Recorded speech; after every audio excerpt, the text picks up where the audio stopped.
G'day listeners, welcome to Barkarati, the sailing podcast. My name's Jordan Spencer and it's that time of the week where we get to hang out with some really cool sailors. But of course, I have to share the microphone with my two idiot mates. First off, let's welcome Mr. Brett Perry. Greetings, Exalted One. BP. Well, happy Easter, everyone. Happy Easter, Jay. Yes, mate. Indeed. Yes, this is. Well, not much going on here. I went down to IKEA to buy an Ilka and ended up with two beds. So that's where I'm at. Ended up just putting beds together all weekend. Yeah, IKEA on the Easter weekend, that sounds just shit. Yeah. The worst part about it is when the wife says we're going to IKEA, I don't actually get frustrated about the fact that I've got to go IKEA. It's that I know that I have to put the things together when I get home. Yeah, you got 4 hours of just ridiculous assembly. Pain. But anyway, I'm through it now and ready to chat on. Okay, cool. Let's bring in the other bloke. He had a voice that could make a wolverine purr. Mr. Nick Bice. Gentlemen, happy and holy Easter, whatever way, or Passover or whatever, however you pertain to all that sort of thing. Jordan, you've had a busy week, my friend. Easter weekend, started the Brisbane to Gladstone. I was just listening to the live stream or just rewatching it a little bit before. I didn't see your head pop up. Did they have a camera in the in your studio as such? Or Yep. Yeah, well, Early I've got to say, did. who the hell was on wardrobe that day, mate? I tell you. Well, they had And nothing against our guest, because I see our guest sitting here with a bright red T-shirt on, and you were wearing a bright red T-shirt as well. And what goes best with red hair? nothing like red. Bright red T-shirt. Yeah, no, it wasn't my favourite outfit, but, we were red, white and blue there, but and the big head, so it took a long time for the cameraman to fit everyone in. In fact, I had to squash down quite a bit, but it's all right. It's all right. I must admit, I was listening away and just jumping in between, and bloody hell. I mean, you don't mind a chat yourself, but your two co-hosts being Grant and Nick Douglas, bloody hell, can they talk? Yep. Let me tell you. Yep. It was, there was no... So, but what I did pick up on is you pretty much took my role. Just chuck in the old sly smart ass comment whenever you want. That's what I'm skilled at, boss. I can fit any role on the desk. I can be the expert, the host, or the moron. Correct. Or the idiot. Very good. Beautiful, mate. No, well done. Congratulations. Yeah. Well, I was going to rip into BP on something, but we'll leave it till later because I'd love to get our guest on board because we've gone large. Some say one of the nicest guys in sailing, certainly the most polite. I'd have to agree with that. Yep. Look, everybody hasn't said that. So. He had to come in, didn't he? Some a career racing, probably in the One Design fleet, starting out, doing the 470s, the match racing, into a whole bunch of One Designs, then into the ocean race, including winning the ocean race in 2011-12. And it's done it 3 times. And, of course, is one of the many people in the world of sailing that are still ruled over by Bow Becking. So let us bring our guest, Laurent Pagès, to the show, mate. Welcome. Hello, everyone. How are you? Just awesome. fantastic, Great to have a chat, mate. Yeah. Good to see you. Yeah, good to see you. Long time. Happy Easter to everyone, and real pleasure to join you on Barkarati. See, he just proved your point. That was the whole thing. See, the nicest guy in yachting. Wow. Where are you Hey, at mate, the moment? Laurent, paint us a picture. Where are you at the moment? What's going on, like at this point in time in your life? Well, quite busy actually, which is good after nearly 2 years of talking at home. No, that was good to get back to sailing properly. Second half of last year after the COVID stopover and and well, right now I'm in Italy. We're actually practicing on board a 30-footer, like a mini TP52 kind of, called a Corsa 950, an Italian boat that we're using for preparing the next IRC Europeans that are going to take place in Briskins in August. So just a bit of practice handling with the guys, short 4-day session, and just to keep on your toe. It's always excellent to race on small boats like this, and to practice on small boats is just fun and techniques, and probably everyone should get back on short boats a few times a year. Just whatever you sell, big boats, or that's just the key for me to keep agility. Are you coaching them, or are you actually going to be sailing with them? No, sailing. Yeah, perfect. Yep. Oh, cool. So this is the plan right now. Keeping busy with also Teasing Machine program, and joining also a new ownership on the Wallicento former Open Season 4, which is now Spirit of Malwin number 10, French group for maxi racing season. So no, it's good. Just happy to have different kind of sailing possibilities and different kind of boats. Again, for me, it's the main pleasure, biggest pleasure in sailing is to a variety of conditions, of boats, of group of people. So very happy, all good. So in Italy right now, Varazze used to be tricky wind condition, and this last week has shown again it's never easy to get a good sailing schedule through the day. But you're in Genoa, are you? But we made it. No, it was good. Really good, actually. You're in Genoa, are you, or? Just West Genova. Varazze, it's a small city, like 30k west of Varazze. A little bit in the tough area, just. The mountain is just above us, so this also it makes the wind quite tricky, but again, just very pleasant, and a great bunch of guys to sail with as well. Very cool, mate. Let's get into how you got into sailing. Like, what was the pathway for you into sailing? How old were you? What boat did you sail? Did you decide, or did your folks take you? What was the story? Well, basically I started sailing, was about 10 years old.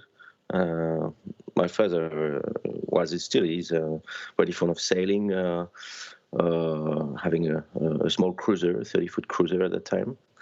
And I started with my brother on a river in south of La Rochelle, in a city called Rochefort. There was a river there, and with just cargo ship passing by, and a small sailing club. And we started there, and it was fun. Actually, the funny thing is, like, at that time I was playing tennis, and just one day I saw on TV the America's Cup in Fremantle in 85, 86 with this stupid boat circling around each other. And I said, wow, this is what I want to do. I don't know why, but that was the first image in my mind that comes up, and I have this memory. And starting then 420 with my brother and sailing a few years like that. I think I was starting and helming on a 420. I was about 10 years old. Mm-hmm. And my brother was 12, and we were probably something like 80 kilos in total together. Wow. So, right in the light winds. This has quite changed, I must say. But no, that was really good times. And then I sailed 470, sorry, with someone else, since my brother had to get serious stuff with studies. And after a few years of 470s and arriving in 1996, the call was, okay, should I go with someone else, a new crew for 4 years for a full campaign, or try something else? And I had at that time the opportunity to get into a match racing program. Yep. And also pretty quickly after to have from my yacht club the possibility to use a Nicest 24, since the club bought a few boats as a fleet. And that was a great experience, because that brought me into Yacht racing, sports one design racing, and it was a great opportunity. And from then on, basically everything was around cans, and only around camps in a weekend, in a week, and all the time training and racing as much as I could. So finishing my studies with a master's degree in law in La Rochelle, and at some stage then came the question: okay, shall I do like my brother and my father before? Stop sailing and get into serious stuff, and the answer finally was no.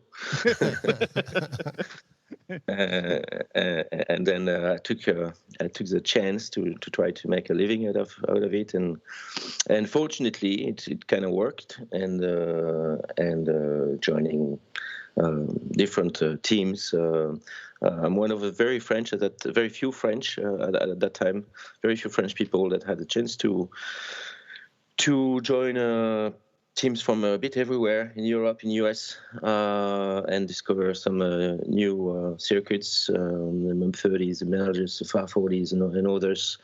And I think that gave me a lot of experience and the chance to meet a lot of very skilled people that I learned a lot from. And this mixed experience allows you then to be accepted in the Volvo Ocean Race world, which requires, I believe, to be first a good sailor and have variously skilled. So that was the story. What? Well, geez, you stole all my questions, Laurent. So, obviously, you've carved your career in the one design classes, as you mentioned, Melges, VAR 40s, blah, blah, blah. But I'm interested, that step, as you just mentioned, to get into the Volvo Ocean Race, how did that take part? Who was instrumental in regards to making that happen for you? Oh, very clearly. You mentioned you mentioned Bauer just before. Very clearly, Bauer was the man that brought me into the Volvo Ocean Race world, and I'll be thankful to him forever. I mean, that was a great opportunity. I was still quite young. Still, it was probably something like 29. We are sailing together actually on a US program run by Denis Democas, Gouvedeshi Racing, which was a good one design program and good fun, great group of people. Hi Denis, if you hear us. And Bauer just proposed me at a very early stage to first be a backup in case of necessity for Movistar, and hopefully no one got hurt, and luckily I wasn't on board when they sank the boat. Then for the next campaign with Telefonica, where actually I also had the chance to meet you guys, I believe in 2008, 27 actually for Brett. Then Bauer was for sure the key man to call me, and I had the kind of the honor to be one of the very first guys after Sci-Fi for Navigator spots to be called along with Jonas Swain, and that started from there. So thanks, Bauer, if you hear us as well. Hey. I own a lot to Bauer in my career, really. We've actually got a list going for all the people that Bauer has helped, and we're just waiting till we clock over the 2,000 mark before we get him. Yeah. Okay, cool. He's a busy man, old Bauer. I saw him in San Fran. He was standing outside the French tent having a chat. So he's definitely done an amazing amount for the world of sailing. And the interesting thing about you, my friend, is that, every French sailor goes into the IMOCA world, or the Class 40s or the minis, but you didn't. You've always been in the crude boats, in the traditional, what we would call the traditional sort of professional sailor route. So are you French at all? Yeah, 100%. I've got my flag tattooed here. Yeah. Well, first it's as for everyone's life, it's it's a path. Starting, first coming from Olympic, or dinghy Olympic series. You're facing the competition, and this is what you like. And the real competition is to get the chance to be qualified for your country into international racing, the Europeans as the world champs in your classes, and this is where is the truth. If you first get there, and if you manage there, then you're right somewhere. And quite early found out that this was kind of the graal to be in a competition at the highest level, meaning to be in competition with the rest of the world. And this was the same thing with the One Design fleet. Of course, we had the chance in France to have a very good group of sailors, some solid competition. But I would be lying if I wouldn't say that the hardest competition was passing the borders and get abroad and try to find your way on a race course against all the other excellent teams that you can find in UK, in Italy, in the US, in Australia, or wherever around the world.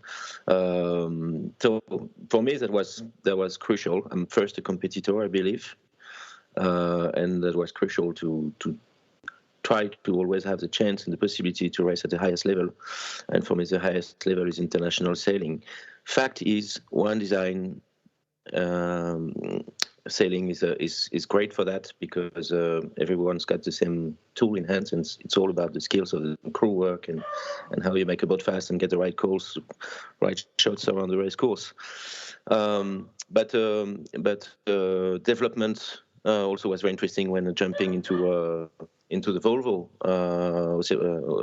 Volvo 70s with a box rule and a lot of technical knowledge that got input in that. So there was a very good mix. One Design, high-level racing, international racing, then development boats.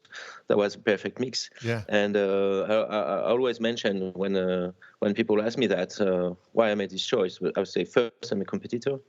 I love techniques, and the competitions just makes you better. Fact is, single-handling racing, French people are definitely the best, but they are the only ones mostly to do. So I say they and not we, but because actually as a sailing community, I feel part of the world sailing community, not the French sailing community. This is my, and this is just a story. I didn't make a call for that. I didn't make a choice, and I never thought about making a step aside and trying single handling, because for me it's a two different sports, I would say. It's like in car racing, you get a different kind of car racing. You cannot do Formula One and Paris Dakar in the same time, or WRC. It's two different programs, and the project would have been to take years to probably build something, while I had the chance to do what I loved in crew and international racing. So that was the thing. Last but not least, what I love in crew racing is that you don't have to deal everything by yourself, which is always impressive for single-handling sailors. But when you have the chance to just share your time and your sailing and just observe a bloody good skilled, courageous bowman or a super jeep trimmer or whatever, like a grinder, just these techniques like a Rolls-Royce engine. This is just the best for me, and to get all this coordinated, working together, communicating together, be perfectly adjusted for me is a must. It's the top of the top. This is it. Clearly, you've sailed with some extraordinary teams in your time, but you must have also sailed with some very extraordinary individuals. Do you mind letting us in with some of those? Like, obviously sailing with Frank would have been just something unbelievable. Bauer, as you've mentioned, but I'm sure there's some that individuals that stand out completely for you? Yeah, many. It's hard to pick. Technically, some guys are really good. Some are more charismatic. Some are just best friends. But it's huge when you share your time on a boat. It's hard to pick. I think I'm not escaping, but large communities. We have the chance of a very large community of sailors and with different profiles, and it's also a question of relationships. Very hard to pick. I'd say I would keep in mind. First, my brother I started with, Of course, because that was just incredible for us to do all that we done together as a crew sailing on 420 during many years, and I believe the short group of 5 people. Yes, we were 5 because we were thin and light at that time. On the Melges 24 during 4 years in the late 90s, we just had such a great group of friends and very dedicated to what we were doing on racing, and actually that inspired us a lot because they all kind of find their way around the sailing. Some in the commercial business area. One of them has joined some design teams, and now is working for Ineos for two campaigns in a design team. So we are all so fully dedicated to each other and to yacht racing to do this together. That was very inspiring, and I think. Well, this is what I remember the most, is these first times, these first days that are so important. You know, it's when it's like when you build something, you get to be very solid on the basis before elevating, and this is what I want to keep as a memory. So if there is some young guys listening to us, I'd say just enjoy your time, do your best with people you like, and if you're all dedicated to each other, you'll do something great together. Part of our show is very much based on the pathways of, and that's why we get people like yourself on the show, because you've led your way in terms of you've been with the biggest teams, been with the biggest sailors, and you are yourself one of the biggest sailors. I guess the biggest question that everyone wants to know is, you said you did your law degree and you made the decision to go sailing.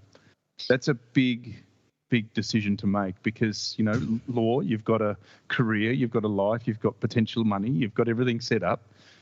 We all know you go sailing. There's lots of ups and downs. Were you 100% confident that was going to get it to where you are today, or was it just something you just wanted to do? Like it was just there and you wanted to do it? Yeah, I couldn't say I was confident, but it was no doubt in the same time that was the right thing to do. The position was that, okay, let's try, and if it doesn't work, I'll still have the time at some stage to step back later and get back to a more conventional situation. And if you don't do it, you might regret it all your life. I mean, it's quite a story. I mean, it's always about your roots, I believe. But I had the experience of my father, who was a young student in medicine. He had the choice at some stage. It would be too long to explain why, but to have during 2 years the possibility to drive for Renault for Le Mans. Oh. And he was really in the middle of his studies of medicine, and he discussed it with his father, and his father told him, well, you better do your medicine and finish and become a doctor. Then because it's going to be good during 2 years, but what if and what after? So he made the call to refuse this great opportunity, and I think he's very happy to be a doctor. He's a passionate doctor, but it's always probably something in his heart that will remain there. And what if I'd say yes? And so, and I remember the story at the time to make this call, and I say, okay, I'll do the opposite, and we'll see. And probably both options were good. Did you speak to your father about it? Did you speak to your father about it? Did you say, Dad, I've got this opportunity? Yeah, I mean, the opportunity was not really an opportunity. It was really to take the chance, because there was nothing solid in front on the sailing side either, really, to make a living, I'd say. So yeah, he's been very honest, and he just told me, well, this is your life, this is your call, this is your choice. Some stage, if you need some help, we'll be there. But better finish your studies first. Well, I guess we got to say thank you, Mr. Pagès, for letting you go. yeah, exactly. No, but my parents been great support for making the right decision in my life at a few occasions, and thanks to them. So, Laurent, I'm not sure of the exact term. In sailing, we say, well, as you know, do you keep your toe in the water? How about in the legal world? Do you keep your finger in the pie, so to speak? Do you keep an eye on things so you can fall back into using your masters at a later point? Or no, you're just going to be a yachty your whole life? No. I mean, it's too late for me, unfortunately, to get back in the legal side. Sorry. No. But honestly, it's been very useful to. I was going to say it must have been very useful with teams and negotiations, and put you in a good stead to understand contracts and things like that, because that's one of the major things I'm going through at the moment. It's just a nightmare. It's not even at that level. It's about how to say that. It's a global education. I mean, this kind of studies, like, you learn to use tools, but more than to know law. I mean, it's not very useful to know the law because it changes all the time. But to know how to use the tools is very useful. So it helped me in many situations, from the jury room, to having a very good grip on the racing rules, or on the class rules, on box rules. I remember I spent a huge amount of time for Groupama campaign, along with Luc Gelusso, who was in charge really of the legal sides, and we were working together a lot on the notice of races, on everything, and basically I like the idea to think about the words, to try to understand what they mean, what it covers, and what's possible from that. I think it's crucial when you want to play a game to master the rules and to have the best understanding of what's possible or not. So yeah, that's been very useful, and also in life, just simply as this, without figuring it out, but probably many occasions just helped me naturally without I think about it. So, well, it's not a waste of time to if you have the chance to have an education, and this one was probably a good education as well. Yeah. I was just going to say, before we get into all the amazing boats you've sailed and the races you've done and stuff, what you've just discussed there, you bring some unique talents to a boat. What do you think it is that you offer a boat when you step on? Like, why someone picks you over someone else? Is it because of your helming skills or your trimming skills, or it's all-round nature, or just your experience? What do you think is where your real value is for a professional team? I think it has changed through the time because of your experience developing. Yeah. For sure, originally I was asked to be on board, joining teams for sail trimming skills, helming skills, I'd say mostly. Then it's shift into also tactical positions, and apparently, well, people were quite happy because they kept and still calling me for that. So it's not easy because you very easily get fired. Yeah, correct. But it's like a soccer coach. But no, fortunately, I've almost never faced this kind of situation. So that meant that the teams were happy with this, and which is was the best thing, the best feeling is when you get the trust of everyone. I'd say today more and more, and I think it's just the years after years and the experience you develop, complementary to pure selling skills. People expect from me to coordinate the preparations to the performance, to get a grip on the group, to help them to get as well organized as possible, to define properly the objectives step by step without trying to go too fast, but to get solid first. And this has an impact on the strategical both preparations or definitions or race program definitions, then how you feature the crew, basically to get more and more involved in how the campaign of for your racing program would be defined, and very quickly then when the boat is sailing with the guys is to kind of have a coaching role. So it's very interesting because when you're assigned to a role precisely, you get the best of what you can do in this role, in this position, and when you have the chance to have the trust of the others and asking you, okay, you have the key of the truck and drive us somewhere. That's great because that means also you'll be linked and properly linked to everyone on board. Seriously, which means at first steps the safety on board. If you are kind of big boats or if you do distance offshore races, and that means you get to take care of everyone as well.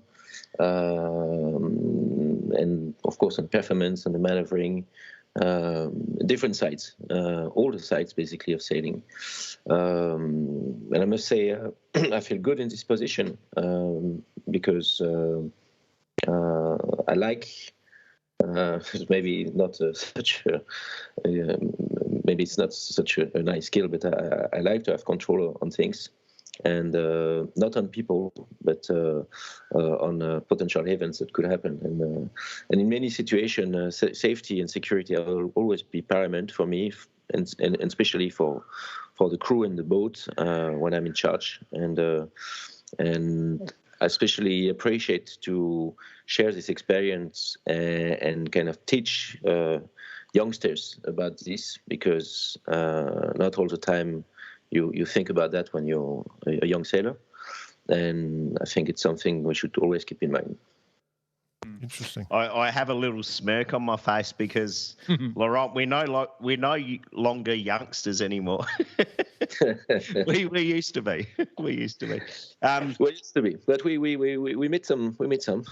We certainly do. But Jordan, very good question. Laurent, very good answer.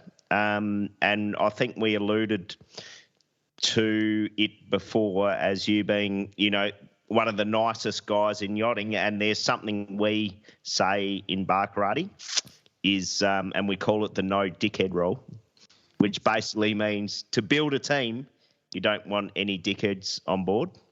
And Hello. I'm guessing you would concur with this one. I hope to understand correctly. I think you do, mate. I think you do. Absolutely. Okay. I think we have to touch on your experience in the Volvo just quickly. So 3 editions, you've never finished off the podium. So your first ocean race, you were 3rd overall. And then the next time you win it. And then the next time, I think you were 2nd. So you won it on the Groupama, the old 4, the 1K boat, which is still a very successful boat. When you won the ocean race, was that just an amazing moment for you, like a real sort of highlight, or were you expected to win?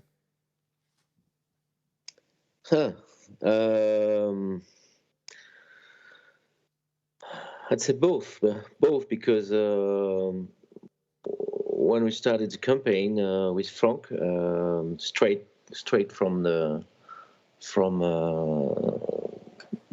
campaign we made with Brett, also Telefonica. Well, the call was, okay, there is with Groupama, okay, well, there is 2 editions to go, and the first one to learn and the second one to win. But it's not to know Frank to say so. Change that to the first one we win, the second one we go again and win again. Yeah, or do something else. Yeah.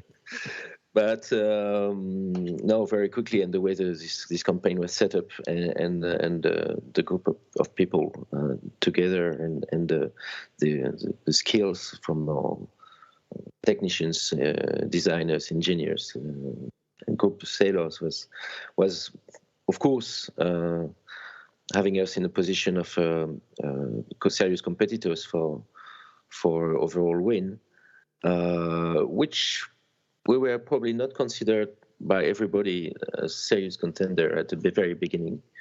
We realized that very quickly, and I was always saying, okay, this is good, because that keeps us moving, and it's always better to be in the shadow of the others when you're competing.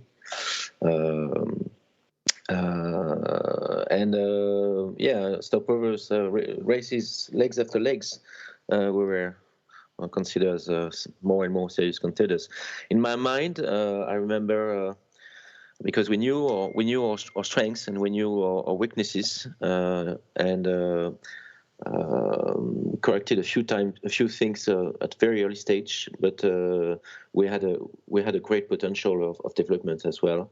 And I remember this 3rd inshore race in Abu Dhabi that we ended up 2nd. That we probably could have won, just finishing tie with Abu Dhabi at that time. And in the debriefing for me, one of the things was, okay, if we manage to do that kind of inshore races with that kind of boat, I mean, of course we can win this race. So that was expected at some stage, because there was a challenge, there was the competitions, and when you're a competitor and you know you have the possibility, then you mean you're there for winning. But when it happens and you're having Galway, first you're having in Lorient with after amazing leg between Lisbon and Lorient, with pretty hard conditions and fast and furious things. That's just awesome. And when you're in Lorient, you've got a solid advantage on the leaderboards, and you get the last leg to Galway, and just confirm it. When it happens, then it's a shock. Yeah. Even you're working for that. Even you've spent 3 years about that, and this is a goal. I mean, when it just happens, this is just like you're voiceless. Yeah. And I remember I was kind of prior to the finish line, in the last minutes of the last legs. I mean, everyone is kind of silent on board, and it's not because people are superstitious and don't want to say before the finish line. It's because everyone is in such a psychological situation that you're wondering if it's real, if it's really happening, and this is kind of the shock. So all in all, it's a fantastic adventure and a great memory. And it's funny because it's like a massive party. The day after, you're hanging over badly. The weeks following that kind of emotions and adventure, where the campaign is over and the phone is not ringing anymore, and the email's not stopping, and you're not going to the rooms and the briefing and the sailing, and well, then it's like a big hangover. And a big adjustment too, because you don't have to do all that stuff, and you've got this, all of a sudden. Yeah. Now what? Yeah, now what? Yeah. And actually, it hasn't been an easy period, to be honest. The few months after that, kind of a baby blues. Yeah. Yeah. So, Laurent, when did you feel the shift in the team, or that you could see the win? Telefonica won the first 3 legs. You won the leg into Auckland. Could you feel the shift at that point in time, or you just kept chipping away? Was there a defining time? No, as I told you, I mean, we figured out the strengths and the potential of the boat and the crew, which was different profile than some other crew. With a French trend, with guys like Franck, of course, Charles, Thomas Coville. I mean, so such great sailors with different approach also. But of course, I mean, it would have not be possible to win this race without all the other guys and Franck and Charles and Thomas are sailing stars, but I could mention Martin Kriete, Martin Stromberg, Brad Marsh, and all those guys. I mean, whatever we're speaking about Franck or Brad, I mean, some stage it's a group of people, and Brad saved us with fixing a reef problem in the Lake to Lorient, and if he was not able to fix it, probably we would have ended up 4th or 5th in this leg instead of winning it, and it was a totally different story. So it's all about a tough experience, team experience. Like always get to think that it's nothing is possible without everyone, and knowing the team we had, because we had a quite long and good preparation.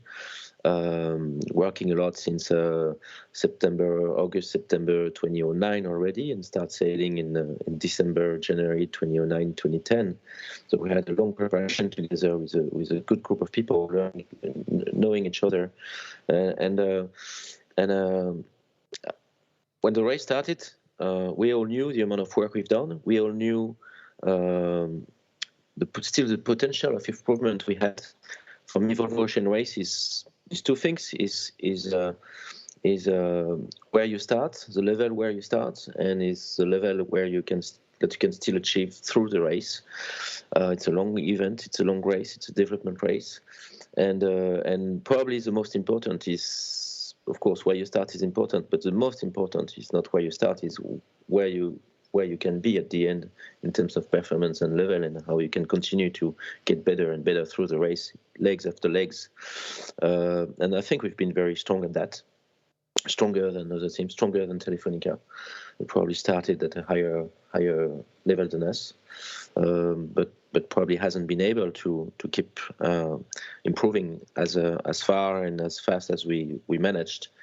So again, thanks to it's a whole team effort, and I think that was also our organization that allowed that, with a lot of sharing responsibility, really structured departments.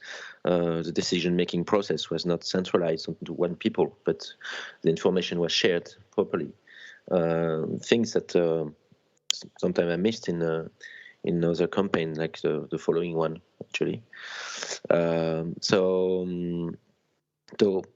as I say, in Abu Dhabi, inshore race, after the leg one, after the leg two, we were in a good lead prior crashing in the Indian doldrums.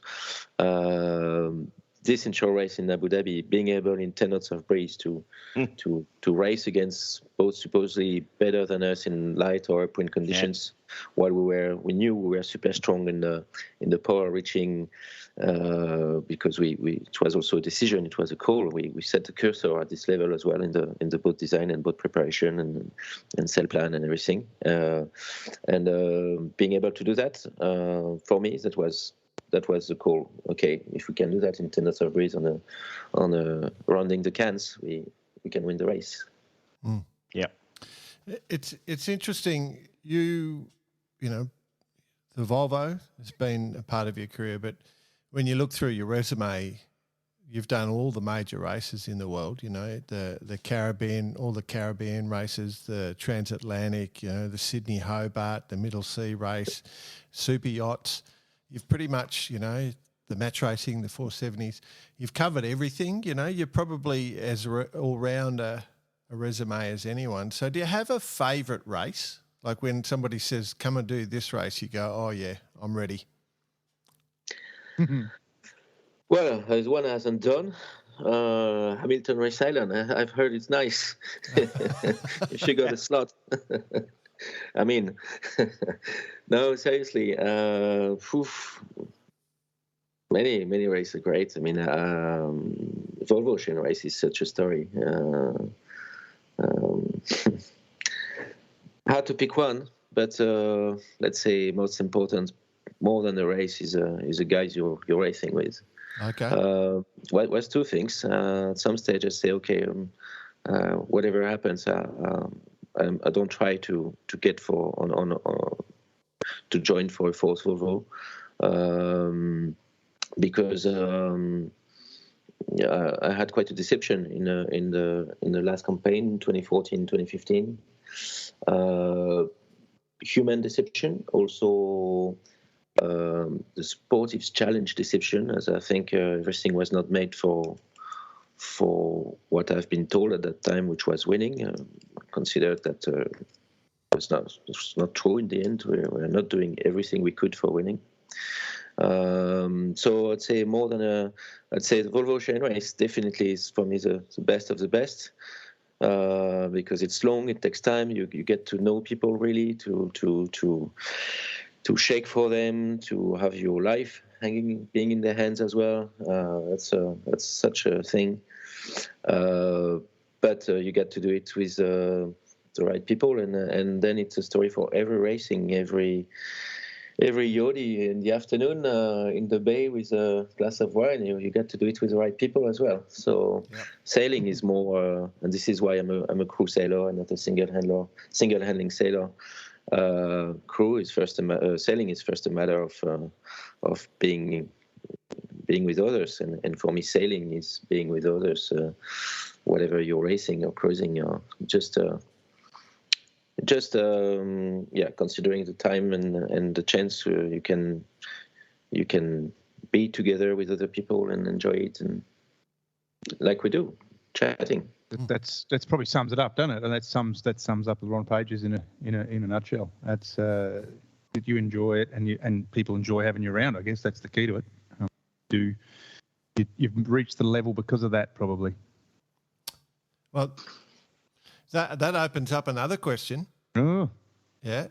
Oh, So we've talked about, you got your races, but you're the master of a few boats. You run the Teasing Machine program, the Suyana program, and you did all the different one design boats, all the different boats you've sailed.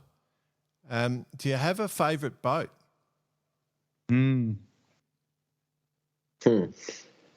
I'd say Groupama 4. Of course you would. I got to say, Groupama 4, it's a beautiful boat to sail. I've had the pleasure of sailing it as well. She was amazing. Boat. Yes. She was amazing, and such a story as well. And yeah, I remember some of the last windy legs we had in this edition, in this 2011, 2012. I remember myself steering, helming the boat in the breeze, and wondering, asking myself, well, maybe you won't have the chance to do another one, and maybe it's the last one, and wow, this may be the last time you're driving such a boat like this in such conditions. Finally, it was not really, but yeah, such a pleasure, such a it's kind of a beast.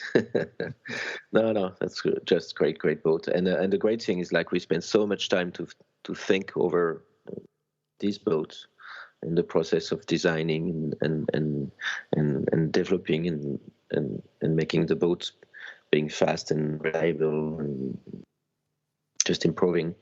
It's like a baby. So, and the baby was beautiful. So yeah, I take up as well. I love There it. you go. I love it. I just, like that boat is just a magic boat. I think everyone agrees. That boat continues to this day. So the question then becomes: do you, with your French background and the level of sailing that you've done, have you ever thought about, say, doing an old team or doing a Jules Verne or something along those sorts of lines? Has that ever come up in part of the discussions or you're too busy with the other programs you got?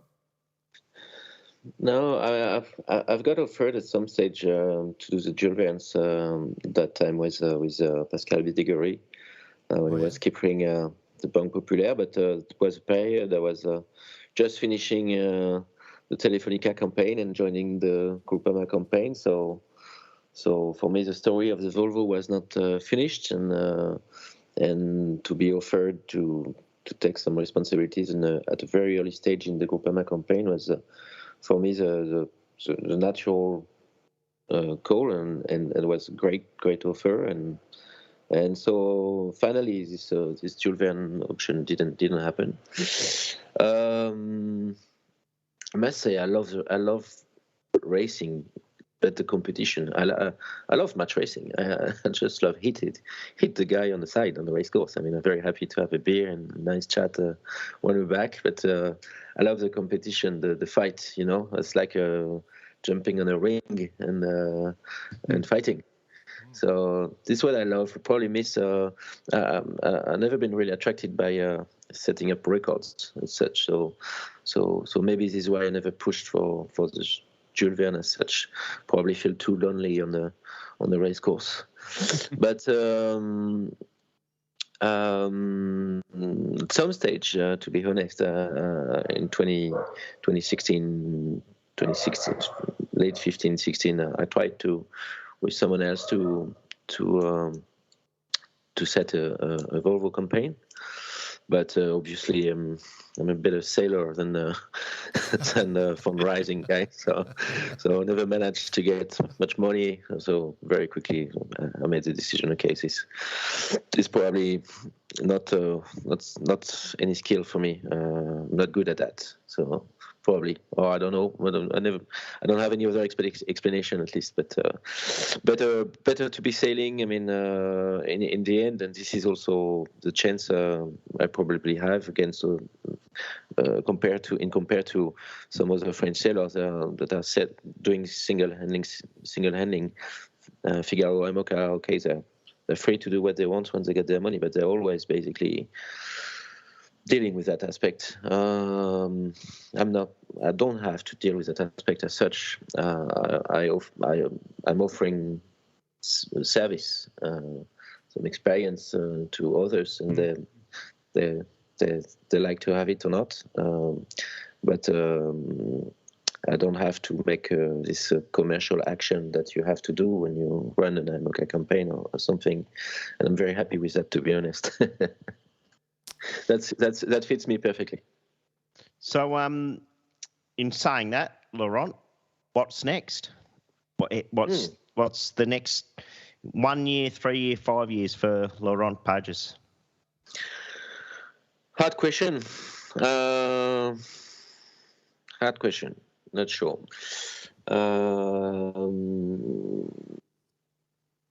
I made a call to also slow down on the hardcore sailing, such offshore over ocean race stuff. like long involvement, full involvement that kind of campaign requires. I made the call to slow this down some years ago for personal reasons, for family reasons. That was important for me to particularly take some time with my son. So that was a very happy call. Now this guy is a big guy. He's 18 years old, so it's no problem anymore, really. He's probably asking me to go back sailing. So no, I don't know, but I'm not sure. I'm not sure.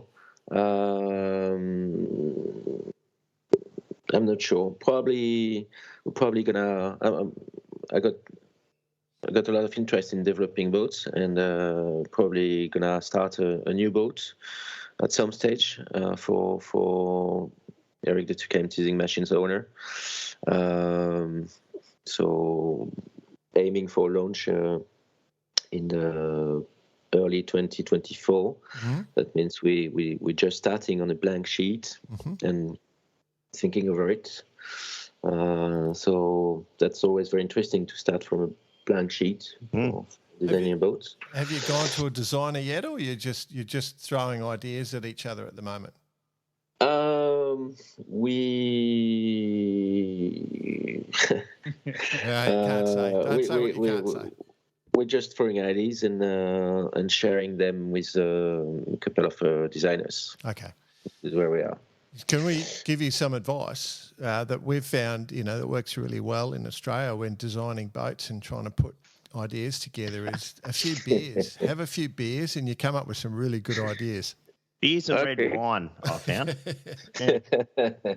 It also leads to gout, but but it's good time.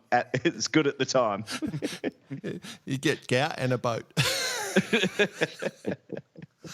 Well, that's interesting because, that boat's, he likes to campaign his boats pretty seriously. He's had a couple, and, you've been down to Australia with those boats, and, you had quite a bit of success. You coming back to Oz anytime soon?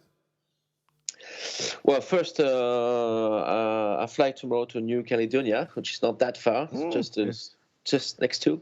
Actually, I share my time between France and New Caledonia as a living places. So it's not that far to Australia, but not Australia. Yes. Speaking about Teasing Machine, the plan is to get back to Australia for maybe the last race of Teasing Machine 54 footer. The last race under this ownership. We don't plan to thank her during the race. So, but no, the idea is to come for the 2023 Sydney Hobart. Basically, next year the idea is to do the Cape to Rio race in January. Then the 600. Then the Transpac, and then the Sydney Hobart. We expect to have a champagne year, shore sailing with this boat. This boat is just she's an offshore boat. She's designed for that, and she needs a bit of space around to express all the possibilities of the boat. This is the plan, and so 2023. But in 2022, we won't be there since we'll be in Cape Town then for the Cape to Rio at the time of the Sydney Hobart. We'll be preparing the race. So next one, 23, and maybe 24, but we'll be with another boat. It's a bit too early to say. We're speaking about that later. Looking forward to that. Looking forward too, for sure. I think we're all looking forward to that, mate. That'll be great. Be great to catch up. We're sort of out of time, so just throw it out to the lads. Any other final questions at all, or we've got all the secrets now. We know where you're coming. We know where to look out for you. Yeah, just a short jump and just catch up in New Caledonia if you want, guys. Yeah. Sounds Have a good. beer. Good call. I couldn't think of anything better, to be honest. Yeah, I'm with you, bud. Yeah. Yeah. Might We- go- Yeah. Thanks for joining us, Laurent. Yeah, It's a pleasure. It's a We've pleasure. obviously come across paths during the last years, and to see you excel and just maintain that all-round good guy image is fantastic. I love it. Thank you very much, Nick. Right, Good mate. on you, Laurent. Good to see you, buddy. Thank you, guys. Thanks. Cheers.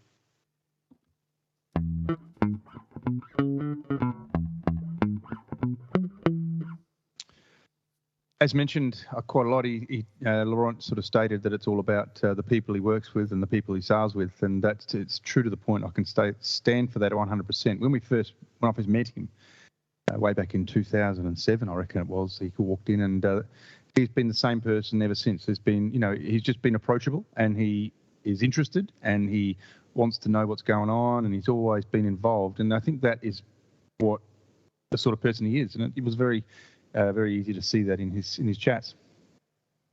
Yeah. Bloody oath. Bloody oath.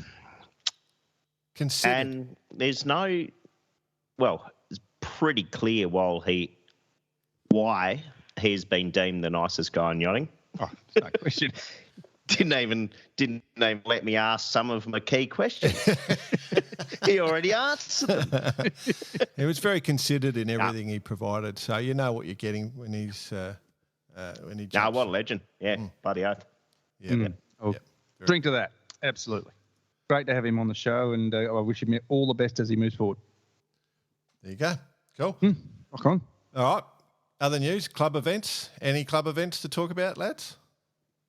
Oh, yeah, there's a couple. Who's going to start this one?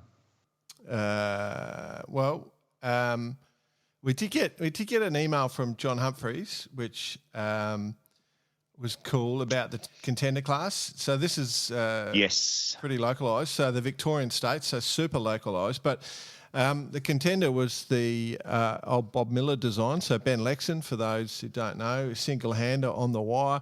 It's an ongoing classic, and he was just talking about the states, and gave Ronston a good plug. The boats are being built in Australia now by PSA, which is cool. Well-known builder in Australia, and sail out of Black Rock. So it's all the magic ingredients there. Black Rock is a great sailing club, particularly for the dinghies. It's a dinghy club. The race officer was Roger Blase, so he's another fantastic sailor. But the event was won by Mark Bolker, and I would argue Mark could be one of the most underrated superstars of sailing in Australia. Like, that bloke is a dead set legend in my mind. He is good at every boat he jumps into, and He's had extreme success, you would say, in many different classes. Yeah. So, and then now the contender, just on the contender, had a bit of a resurgence. I've definitely noticed around the local coastline here in, I think, preparation for the 23 Worlds. Is that right, in Perth? Where are they? Raw Freshwater. From memory. So there is a bit of a resurgence, and I saw young Barthy out in his contender only a few weeks ago. Right. Young Timo. Holy shit, mate. I tell you, they got plenty on, those guys. And girl. Well, it's you got to be a big dude. You got to take it on, and especially if you're going to Perth for the Worlds. Yeah. You're on the bar karate diet. I remember I did. They tried to get them going when I was sailing Adelaide a bit, and they had a boat you could borrow, just a club boat you could borrow, and the strategy for the race for me was pretty simple. Don't capsize. Don't capsize. Yeah. So I started at the pin as far away from everyone else as I could, so I didn't hit anyone, and one tacked it to the lay line. Right, tack back, and I'm heading up to the top mark, and I'm quite a long way in front at this stage. And next thing you know, the rudder floats off. Like, it just floats off. And if you're a good sailor on a contender, you can sail them without a rudder. needless to say, Yeah. So what happened to you? Put her in the piss.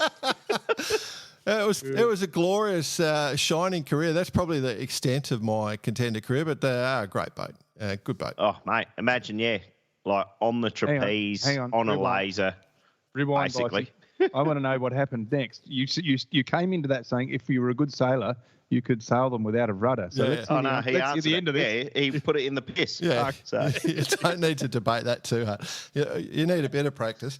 No, for sure. I was too busy telling everyone my rudder's come off, so I've got an excuse before I hit the piss rather than trying to sail it. And Andrea Bonezzi sailed a complete snoozer, not much skill in a contender, one of the great contender sailors of all time. So, that was a good one. So good luck to the contender class. We'll bring up a point about that in a minute. And Maryborough, their Hervey Bay Regatta, the 90th, I think, might have even been the 92nd, to tell the honest truth. The Easter Regatta they have up at Hervey Bay. If Maryborough, if you know your history, I'm pretty sure that's where the author of Mary Poppins was born. Yeah. Gee, is that right? Yeah. I raise a brow. I raise a brow, Jordan. Yeah. And then Interesting thought. Might have to get the Google out in that one. it's super cool sailing area, Hervey Bay, if you ever get a chance to go up there. It is a very popular regatta, just so you know. So we got a note from Stuart Norton about that. So some good club events. Just a tip for our friends out there who want us to talk up their club event, maybe send it to us before the week of the event, because we record at the end of the weekend. So plan ahead and we'll plug you in advance. But they're probably the two. We did a 2 week rule. The 2 week. Well, along with many other Easter regattas going on. Yeah. And Jordan, we just had a little bit of earlier commentary between our two good selves as to the Rourke Easter regatta. Yes. And it attracted your... Devastated by it. It attracted you because, get this, listeners, hey, Bice, just go to Rourke Easter Regatta, check it out, see if you get the same photo I've got. So I go to it. Guess what the photo is? Chocolate everywhere. Devastated. Guess who's going there next year? Yeah, next year. Jordan Spencer. I will be there. Easter is a great time for yachting regattas. Mm-hmm. Like generally the close of the season down here in the southern hemisphere. So it is always a good regatta going on somewhere. So we look forward to more commentary in years to come on those ones. Yep. That looks pretty cool. So it's good to see that the Poms are sort of coming out of their hibernation, ready to go sailing. I don't know, such a talented sailing nation from such a cold bit of water. Don't get it, but congratulations to them. Jack Lloyd, Listener of the Week, team? Oh, 100%. There's one man who's got it for no other reason than his name. Barry Schoonenberg. Schoonberg. Remove the NBE and the G. Barry Schooner. And add an E and an R. Barry Schooner. I'll have a Barry Schooner. I'm going to go down the Palace tomorrow night and ask for a Barry Schooner. That's going to stick. No, that's awesome. Love it. No, but he did have some valid points. This is from my side. Yep. About a young Southport sailor, Isaiah Doer, 21 years old, who's just kind of fully in the throes of everything. Yeah, he's basically funding everything he's doing from his underwater hull cleaning and diving work. Yeah. So he's going to take on around Australia single-handed in a mini transit. Was that right? Now, Did I read that correctly? It is 100% correct. Now, this is obviously in my area, my passion. In your wheelhouse, we'll call it. Your passion. Wheelhouse, yeah. And absolutely. Yeah. And I have had some comms with him over the past couple of years, and it's been interesting to watch and how it's all going ahead, and it's finally happening. So, obviously, we wish him all the best. But it's a really cool story, and I think one that maybe could be worthwhile having a chat to him. We'll get him on board because he's definitely a fan of the show. We get a few notes from Xavier and little messages. So I think his boat's bright pink. Yeah, he's had a. I think I don't know if it was vinyl, but anyway, but he's got the boat. And it's good because, minis are relatively rare in Australia, and to be doing this is probably opening, a lot of people's minds up towards it. And with the double-handed movement, the short-handed movement, it's good timing. And so Cool. Good luck, mate. Congratulations. So it's Barry Schooner. Big bad badge. I cannot wait to go into a pub and just say, "Can I have a Barry, thanks? A Barry of beer." I'm gonna. It's gonna stick. Mate, every Barry, time thanks, you walk buddy. into a pub, you do have a Barry, a Barry Crocker, that is. You are. Well, that's it. There's two options now: a Barry Crocker or a Barry Schooner. Yeah, no, I love it. Good on you, Barry. Congratulations, Listener of the Barry. week. Well done. And Spicy, what are you going to do with that? You going to get him anything? Oh, no, Baz, just send us your deets, mate. I'll get something up to you in no time. may or may not. We actually... No, I'll do that. We've actually had a few orders come through just on the few T-shirts that I do have left. I must apologise to one listener who ordered a couple. I was actually just working on the Land Rover, had some greasy fingers when I was packing the shirts. Got some Defender oil on your T-shirt now. That is cool. So you can say they're genuine. I love it. Hey, would that person please send a photo in of your T-shirt with Defender oil on the sleeve? And his name escapes me right now, but old mate from Ireland. For some reason, we could not send anything to Ireland. Oh, yeah. Who ordered his hoodie back in November or December. The borders have been reopened. Yeah. Your hoodie is on its way. Right. So you should get it in about 6 to 8 weeks. Yeah, just as it warms up. Or a year. Just as it warms up for you. So there'll be a good 2 weeks. For those 3 days. Yeah. Good 2 weeks where you won't be able to wear it, but you'll be great. They're super warm. You'll love it, mate. So it's on its way. Yeah, cool.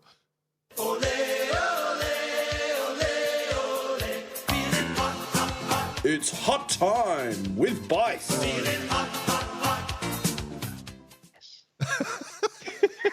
You missed I it. might actually get a new jingle actually this week. I'll work on it. Yeah. Okay. Yeah. It's getting hot in here. Anyway. Been quite a bit going on in the world news of yachting, gentlemen. All the oligarchs and all their big super yachts and people doing the bolt and blah, blah, blah. But in actual pure sailing terms, there's been a few great things going on. And this is a bit of a just a general knowledge question for throughout the theme of today. In recent times, Antigua to Newport, the record has been broken by Argo. Yes. Trimaran. Yes. Oh, yes. Yes. Did see this? Yes. Did see this. 3 days, gents. Not bad. Not bad. Hammer down. Now, the question being, how would you be liking this, boys? Is this in your wheelhouse, Jordan? How do you mean? Do you want to go smoking, doing records in a trimaran Yep. like these boys did? Just Yep. full noise? Yep. Yeah, I'd give it. I reckon it'll be fun. I reckon I'd be pretty happy with doing that. I think. But if there's a record on the line and there is a reason to do it, sure. Yeah.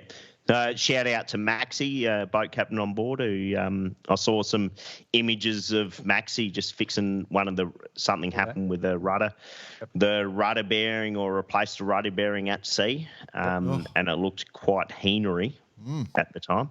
But congrats. And some Brian Thompson, who's what you would call principal or leading the pack there with the team. So congratulations to them. Now, this is a bit of a next one, boys. Boris Herman has announced his next campaigns. A friend of the show, obviously, building a new boat. Yep. We do not know who the designer is. Well, I don't. But announcing a Vendée push and also Ocean Race push. Now, the video I watched was produced by the Ocean Race. Are we clutching at straws here a bit, boys? Ocean Race, going ahead. You guys would know more than most. Well, to me, not it just really. seems like. To me, it just seems like it's just hanging on, and they're trying to live it. It's the advertising's there, but there's just not we're not seeing the boats, we're not seeing the teams, and you know what I mean? Yeah. Well, from my point of view, I definitely hope it is all going to be pushing forward and going ahead. We're just seeing dribs and drabs at the minute, and no big announcements, which is a bit scary. So, fingers crossed, there's something not too far around the corner, because keeping in mind the start's only 9 months away. Yeah, this is it. 9 months. Well, they haven't. I'm going to put it out there. I don't see it happening, to be honest. We're not part of the race in any way whatsoever anymore. So, but we still love it and care about everyone involved. We've got a lot of friends working on that race, and we just want to see it succeed, is what I'll say. I think that's the best way to describe it. So, we're not putting the boot in any way. We really want that race to succeed. No. Yeah, just to be clear, not at all. Absolutely. Yeah. Cool. Gents, good news story. All right. Our K1W1 mates, Pete and Blair, Yes. have launched the good professionalism here, boss. Where are my notes? The live ocean sailing side of things.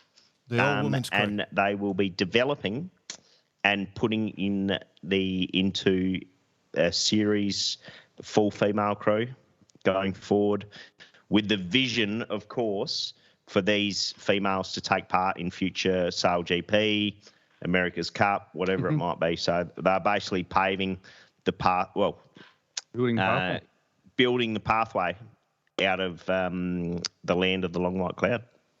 Cuzzy Bros smashing it out of the park is the best way to describe that. So the ETF 26, it's a Falling Cat 4 crew. Not exactly an anonymous crew, certainly one of the greats. So you've got Joe Eller, Alex Maloney, Molly Meach and Erica Dawson. So that's a pretty solid bunch of sailors in that team. Yeah, it's good. All Olympians. On that ETF, so trying to develop them. Blair and Pete, for those who've never met them, just fantastic blokes, genuinely fantastic blokes. You can't, there's nothing to criticise. This is great to see. More power to them. Absolutely. Boys, I wasn't here last week due to a last-minute emergency, but there was a little old team controversy going on. There is. Not sure if it was mentioned, but with our basically one of the old teams that was being developed is still what would we say? Still in the hands of the lawyers? Do we say that? Well, it's not. Yeah, maybe. Let's call it that. Just the class is just there. Yeah, it would be in clamped down. The class has clamped down on it. They've definitely come down. Yeah. So the whole but thing. Basically, what I'm getting at, we received a bit of feedback throughout the week on.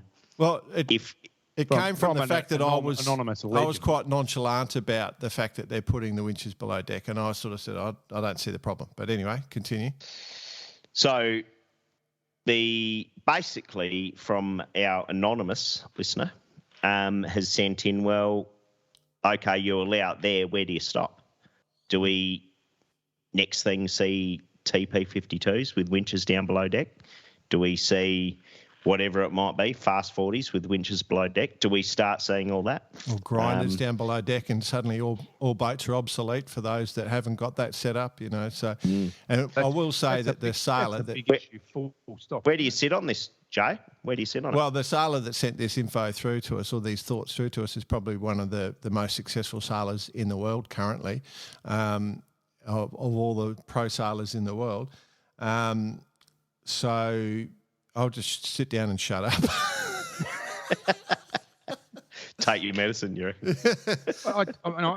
I absolutely agree with the comments from the email, and I think that is a thing. Where do we stop? But like if you look at what's been going on, there's always, and whether it be IRC, and I had this conversation in a chat the other day about IRC, whether it's IRC, ORC, IOR, IMS, box rule, one design, whatever it is, the limit is always pushed.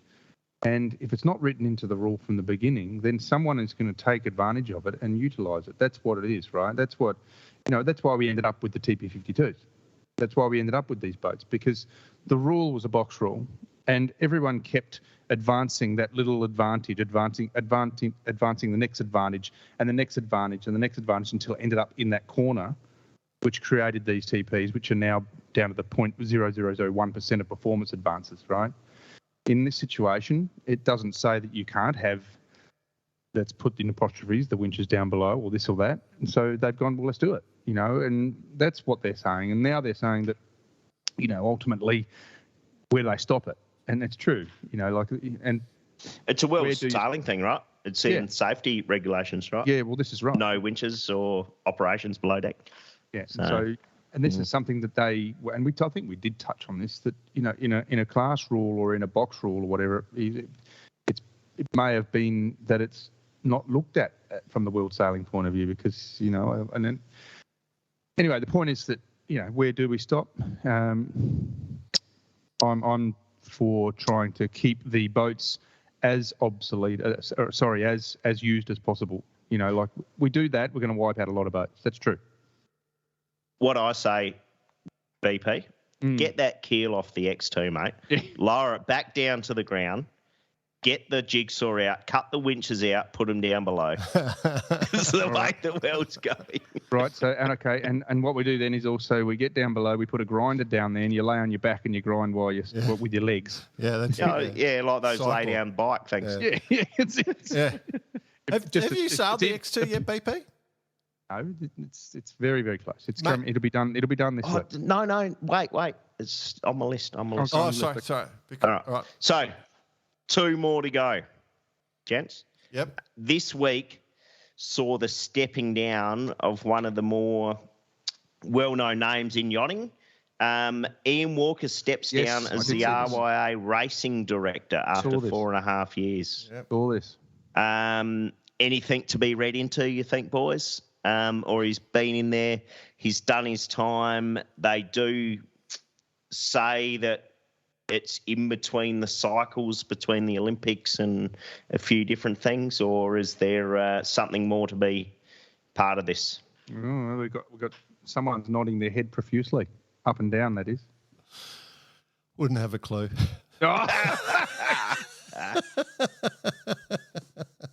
If there's one person on this planet who will have a clue, it's you. I'm not saying a word. I don't know. What I know. Like, jeez. Oh, you know, mate. But what's going on? What's going on?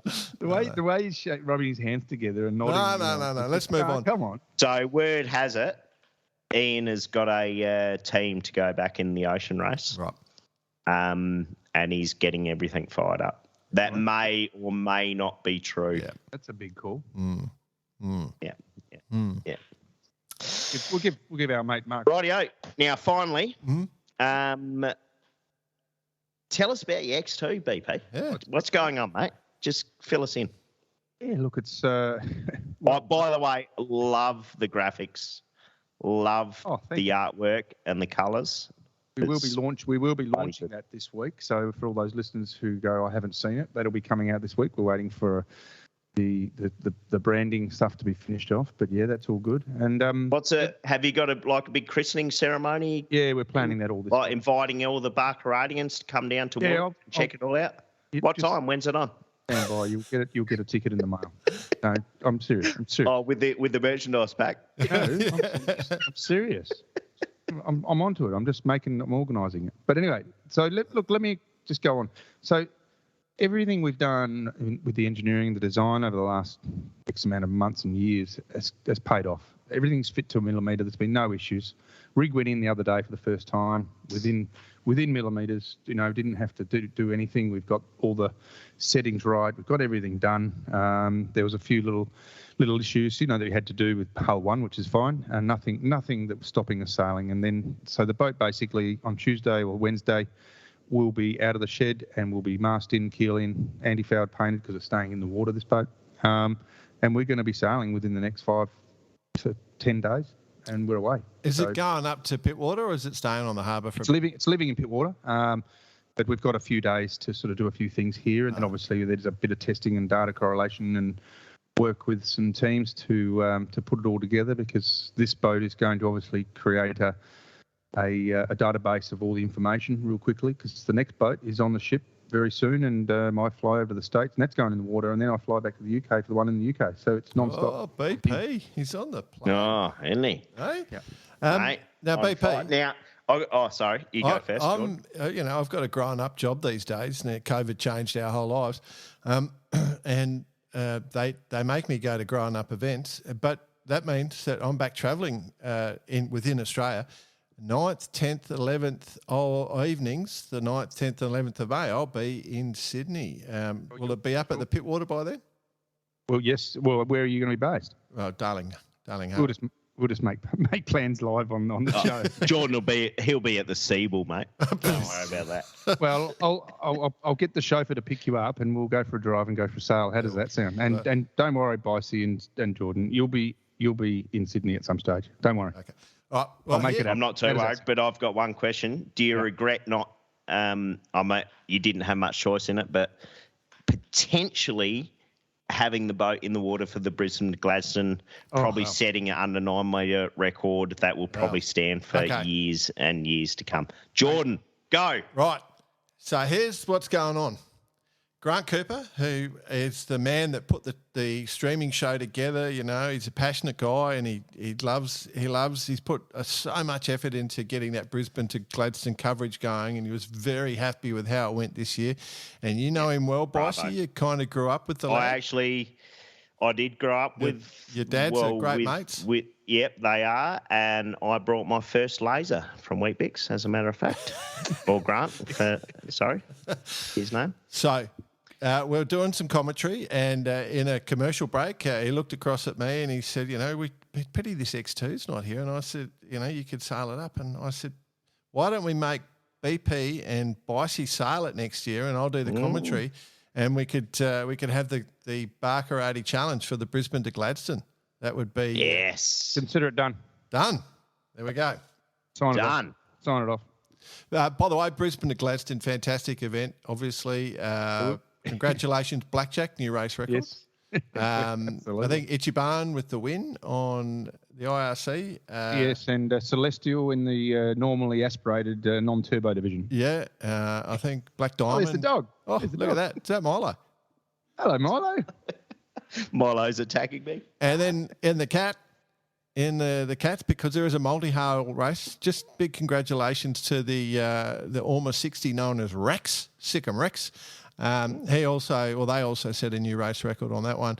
That's the old team, New Zealand's team Vodafone. Yes, that's right. Yeah, the thing was smoking along. So the perfect conditions. If you're ever going to do a race, and you want guaranteed conditions, the Brisbane to Gladstone, southeast trades are normally blowing that time of the year, and it's just a downhill run of 24 hours, and it's a great event. So and inside the reef, so it's nice. Ton of fun. Anything else you want to touch on, boss? No, all clear from my end. Yeah, I wouldn't mind. I've got something if you don't mind. Yep. Is this in the run? Is this in the run sheet?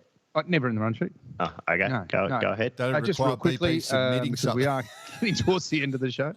Gold Racing League next weekend. Obviously, white boats. Snore. I've got to give them a mention because that's what we do. So that's it. Looking forward to that. On the Etchels? Getting out in the water on the Etchels. Yes, on the Etchels. Sorry, I got one more thing. Yeah. Here we go. Jordan Spencer. What? The voiceover for the Pipeline Drillers VX1 Nationals. Was that sped up? It sounded like it, didn't it?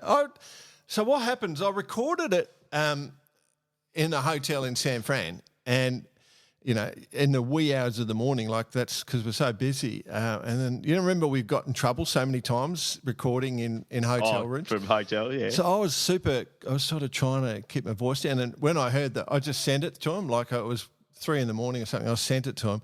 And then they came back to me and said, "Oh, mate, you've got to do better than that." It was really slow and boring. And then you were trying to be like when you did the episode with us. When you were didn't want to wake up anyone, yeah, that's right. Well, that's when he was dusty. Yeah. And anyway, so they sent it back, and I said, "Oh yeah, no worries, I'll give full speed." And then I listened to it, and I'm going, "Did I talk that fast? I don't talk that fast, or did that get sped up?" But anyway, it's So, by the way, excellent mention of Radelaide. Radelaide, that's it. So good, so good. And for any Radeladians out there who are looking to get into the VX1 class, as it just so happens, boat 112 is up for sale. Already? So feel free to send myself a message or the great Carlin Howard, and getting ready for our new boat to enter the arena. Oh, wow. Chris Dean did send me, so Chris is the guy organising those Adelaide Nationals, sent me a media press release about who pipeline drillers are, to talk up pipeline drillers, which are, they're actually horizontal directional drilling specialists. Brett Whitbread, who is, yes. Horizontal drilling Wow. Horizontal drilling specialist. Directional drilling specialist, which is better than what I thought they were. I just thought they were for when you're constipated, a bit of... different wavelength than me, mate. Yeah. But I could have got a job with those blokes back in the day. My resume's pretty good. We're not bagging, because Brett Whitbread, who he and his dad are principals of that business, a family business, do directional drilling. Fantastic blokes, fantastic. They give so much, but they are fans of the show in a big way, and so fans of the show, and Brett probably not single-handedly, but extremely responsible for the VX class in Australia, and for what it's going to be, and for going to be great national titles in January in Radelaide. Yeah, him and Michael James, two blokes I have an immense amount of time for. I got they're so lucky, the VX guys, to have those guys behind the whole thing. This weekend. It is. So all the Olympic dinghy classes are into France, so that's cool. We. The 505 Europe Cup just happened, the Euro Cup, so build up to the Worlds. Congratulations to Wolfgang and Holger, I think, were the winners, I reckon. Was it? Yeah. So Wolfgang Hunger and Holger Jess. So didn't win a race. Sounds very familiar. Yeah, well... it's interesting. We should get Holger on. Holger would be super keen to chat on the show. Everybody jumps on, goes to the front, but Wolfgang Hunger is a dead set legend. He's the guy we talked about who's dominated Kielweek. Kielweek. That there. I guess with the utmost respect, we have to talk about, I can't even pronounce the name correctly, the loss of the Tunisian sailors, Aya. I don't know how to pronounce the last name, so I won't. So very, very sad. So our condolences on that. I do want to mention, we don't know exactly what happened. My understanding, and I don't know if I'm right, is that she was trapped underwater in the rigging.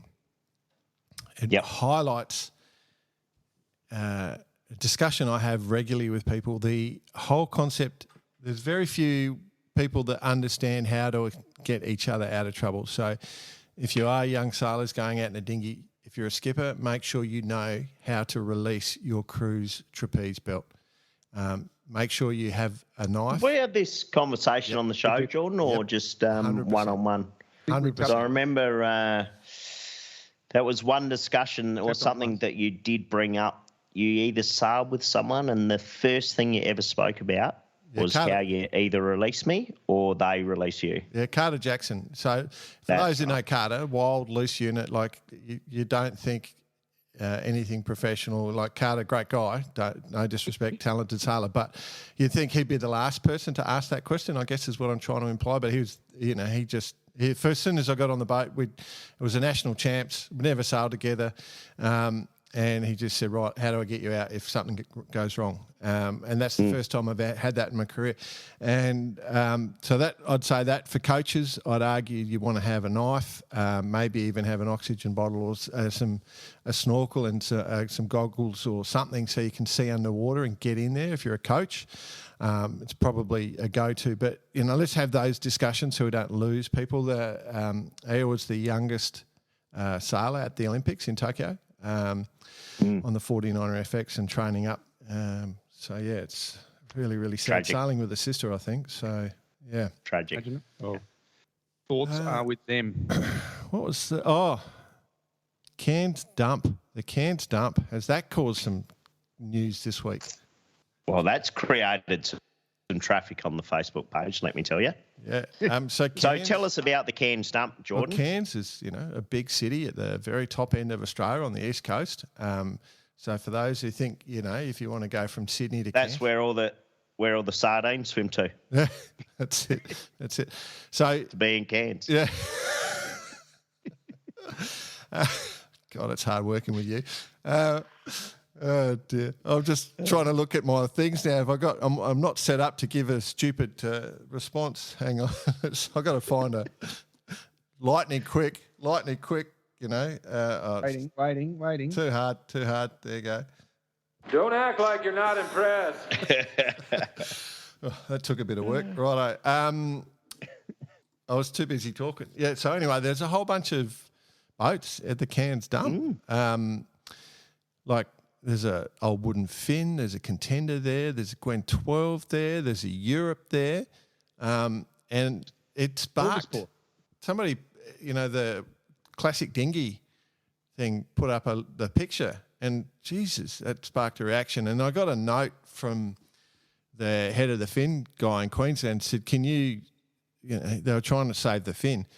He said, can you get the Barkarati people to sort this out for us? We can't reach anyone. And I said, oh, okay. So I put the post on Barkarati, and within half an hour there was like 10 responses, and I think most of the boats were pieces of shit is basically what was the feedback was. But, I think they were a bit tired of being contacted. I think every sailor in the world had reached out to them. But anyway, who knew Cairns was the dumping ground for sailing dinghies?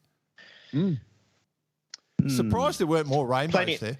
Plenty of rainbows. They're obviously already out on the waterways, but it's good. They've been restored and reintroduced, have they, Bison? Enough moisture in the air for the timber boats just to maintain their waterproofness, robustness. Yeah. Oh, they keep them in cans. That's why they survive longer. That's right. Humidity. Yeah. Yeah. Very good. Yeah. So I think that was basically it. I think, but yeah, so good on all the listeners who just effectively just sorted it all out. Everyone knows what's going on. There's communication going. It took literally half an hour. So Barkarati people should be proud. Bravo. Give you a little tap on the back, Barkaratians, and enjoy. All right. Next week. All right, boys. Next week we got Anzac Day. Oh, yeah, shit. Rightio. Okay. All right, lads. Great to catch up. Good to have you back, Boise, after a 2-week, sojourn. 2 week? The week before it didn't happen. Yeah. You two idiots. Well, it did. You blokes should get up with your timing a little bit better, I think. That was one Joey Newton. So just get your timing a bit better. Yeah, please. sorry. All right. Gotta go. See you, boys. Okay. Cheers. See you, everyone.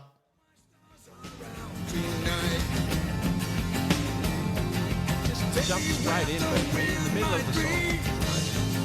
Oh, by the way, It's not an issue now. I think I've worked out how to publish this on Spotify too. Go for it, mate. I want $1 $1 a pound. Next week we'll talk about it. Put on the run sheet, people.